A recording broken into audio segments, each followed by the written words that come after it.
In today's video, I'm going to teach you how to use snippets in HubSpot effectively. If you've been looking for a way to enhance your productivity within HubSpot by quickly inserting common text blocks, you're in the right place. Snippets are a fantastic tool that allows users to save time while maintaining consistency and communication across their teams. So let's dive into how to create and use snippets in HubSpot. First, let's start by opening your preferred web browser and heading over to the HubSpot homepage. If you're not already familiar with HubSpot, it's a great suite of software and tools designed for businesses of all sizes to manage their marketing, sales, and service needs. Once you're on the homepage, you'll notice a login button in the top right corner of the screen. Go ahead and click that to access your account. Upon logging in, you'll be redirected to the HubSpot home dashboard. This is your central hub for accessing various tools and features that HubSpot offers. From here, you want to navigate to what HubSpot calls the library.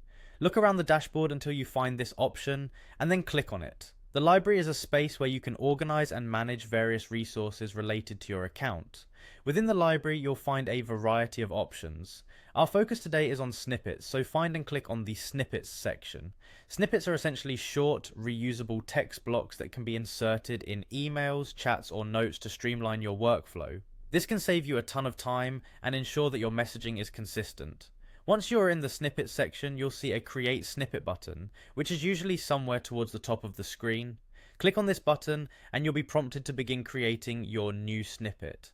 The first step is to give your snippet a name. Make sure it's something descriptive yet concise so that you and your team can easily identify its purpose later on. After naming your snippet, the next step is to type in the text that you want to have readily available. This text can be as simple as a common email greeting or as complex as a detailed product description. The flexibility is yours to design what best suits your needs.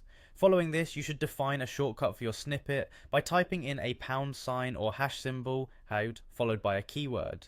This shortcut is what you'll use to call upon the snippet when you're in emails or notes, making it easily accessible with just a couple of keystrokes. Finally, after ensuring your snippet details are correct, you'll want to click on the Save Snippet button. This will store your new snippet in HubSpot's library and make it available for immediate use. And there you go, you've successfully created a snippet within HubSpot, and you're well on your way to optimizing your communication processes. Be sure to explore more about snippets to see what best fits your workflow and team needs. Thanks for watching, and I'll see you in the next tutorial.